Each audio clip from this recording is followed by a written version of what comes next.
Assalamualaikum warahmatullahi wabarakatuh. Saya Iza Mahendiani sebagai perwakilan dari kelompok Batu akan mempresentasikan cara memvisualisasi data menurut studi kasus berdasarkan jenis datanya.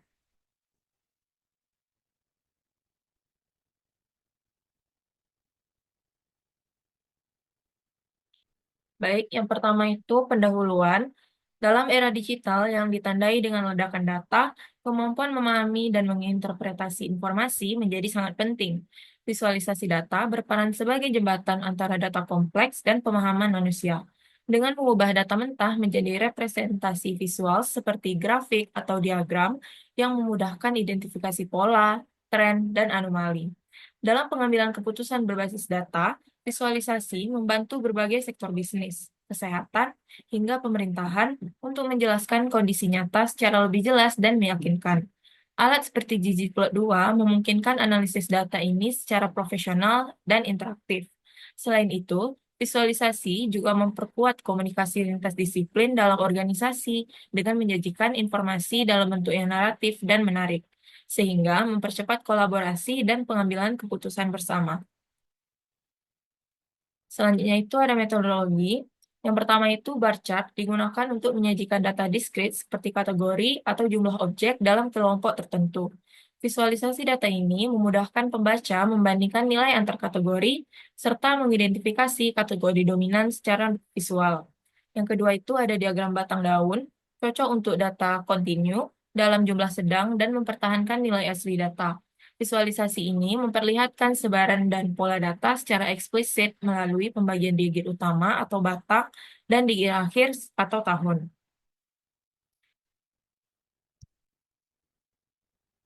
Yang ketiga itu ada box plot yang menampilkan sebaran data melalui 5 nilai utama, yaitu minimum, kuartil 1, median, kuartil 3, dan nilai maksimum.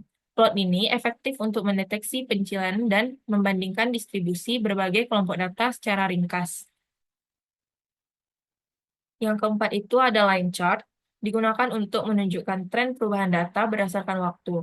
Setiap titik data itu dihubungkan oleh garis, sehingga memudahkan analisis pola naik, turun, atau fluktuatif. Yang terakhir itu ada word cloud, menampilkan kata-kata dari data teks dengan ukuran huruf yang menunjukkan frekuensi kemunculannya. Visualisasi ini membantu mengenali tema dominan dalam ulasan, survei, atau media sosial secara cepat dan menarik. Baik, yang pertama itu ada visualisasi dari data diskrit menggunakan bar chart. Dengan studi kasus, sebuah agensi musik ingin mengetahui popularitas grup K-pop berdasarkan jumlah pendengar yang mereka miliki di suatu platform musik. Data yang tersedia dalam daftar ini adalah data dari 15 grup K-pop beserta jumlah pendengarnya masing-masing. Agensi ini ingin memvisualisasikan data ini dalam bentuk bar chart untuk memudahkan analisis perbandingan antar grup. Berikut adalah datanya. Nah, interpretasi dari visualisasi bar chart ini, grafiknya itu memperlihatkan perbandingan jumlah pendengar dari berbagai grup K-pop dengan Seventeen menempati posisi tertinggi, diikuti oleh IVE, NCT 127, dan BTS sebagai grup dengan pendengar terbanyak. Sementara itu, grup seperti TXT, Stray Kids, dan ENHYPEN berada di posisi terbawah mencerminkan popularitas yang relatif lebih rendah.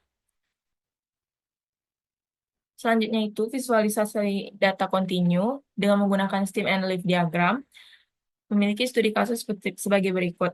Penelitian ini bertujuan untuk mengetahui apakah ada hubungan antar durasi tidur dan tingkat kecemasan mahasiswa selama ujian akhir semester.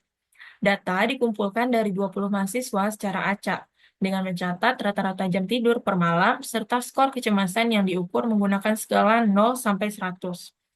Fokus utama studi ini adalah untuk melihat bagaimana pola tidur dapat memengaruhi kondisi mental mahasiswa di masa ujian, khususnya dalam hal tingkat kecemasan.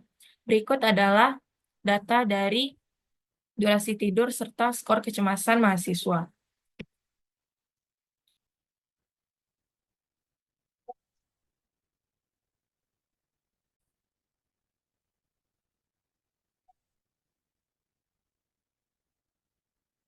Nah, dari interpretasi dari visualisasi stem and leaf diagram ini menunjukkan bahwa mayoritas mahasiswa tidur antara 4 hingga 6 4,9 jam per malam selama minggu ujian, dengan puncaknya di angka 6 jam.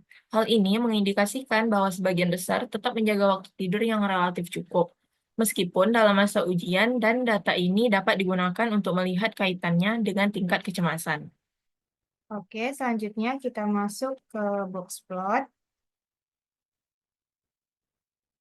Jadi, studi kasusnya yaitu seseorang ingin meneliti di sebuah universitas, yaitu mengamati pola tidur mahasiswa selama 1 semester. Peneliti mencatat jumlah jam tidur setiap mahasiswa setiap minggu selama 15 minggu. Peneliti kemudian ingin melihat sebaran data jam tidur tersebut menggunakan box plot untuk mengidentifikasi sebaran umum dan potensi outlier. Nah, seperti ini datanya.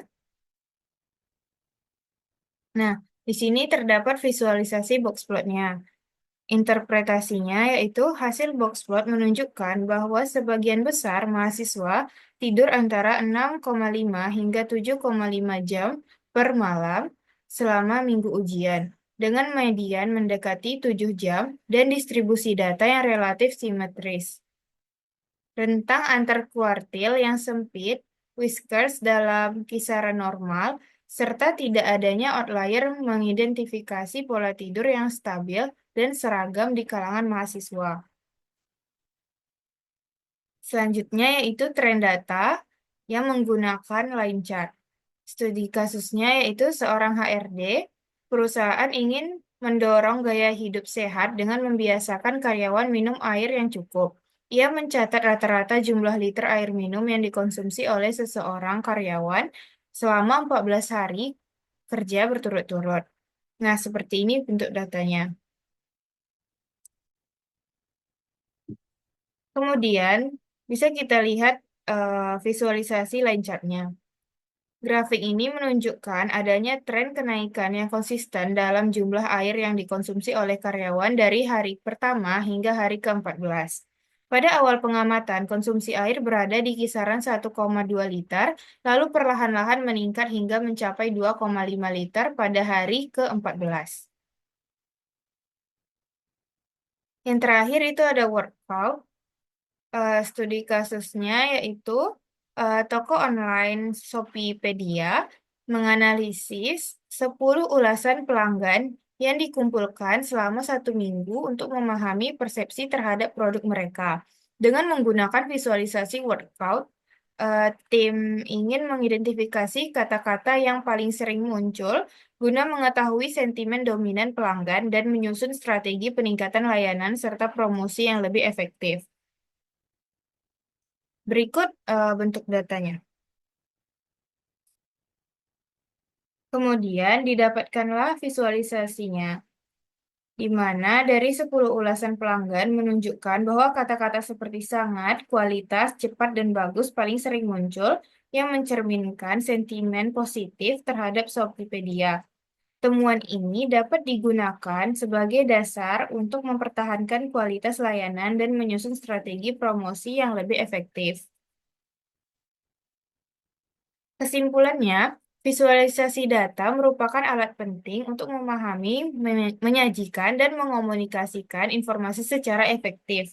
Dengan berbagai jenis grafik, setiap bentuk data dapat divisualisasikan sesuai karakteristiknya agar mudah dianalisis.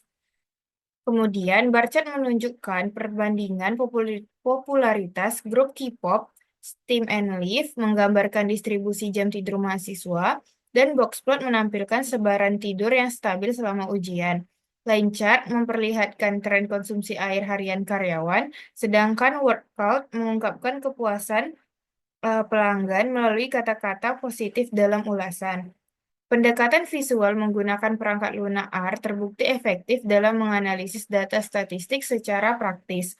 Visualisasi ini tidak hanya memperjelas informasi, tetapi juga mendukung pengambilan keputusan yang cepat dan tepat dalam berbagai konteks.